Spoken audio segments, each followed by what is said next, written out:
Okay. Franklin D. Roosevelt said, "Democracy cannot succeed unless those who express their choice are prepared to choose wisely."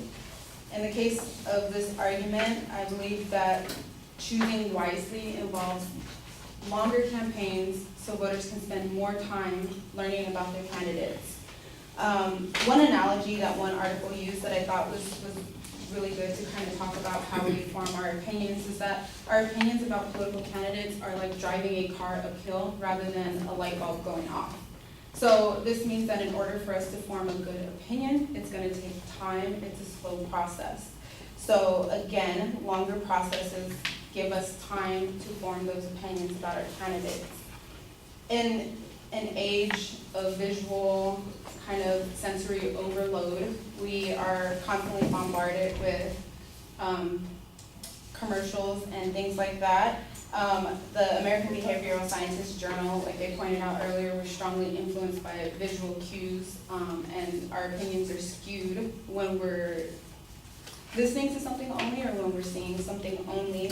So this gives us time to kind of sort through our initial kind of judgment or initial perception of what we see in a candidate. My partner kind of talked about how like the longer campaign kind of gives candidates time to overcome gaffes or mistakes. If they say something that's perceived as incorrect, it gives them time and it gives voters time to kind of forgive little errors. Rather than if we had an election that lasted a week, if somebody said something yesterday, you would definitely remember that when it came time to vote for them. So it benefits candidates as well as voters. My last, but what I feel is the most important point here is that short campaigns really would only benefit the rich.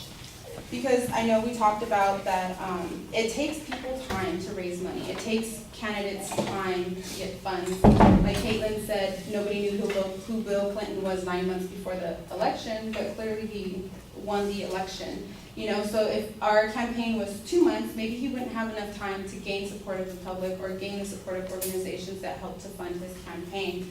From our last presidential election, if you guys remember that it's reported that Donald Trump essentially funded himself for the first little portion of his campaign.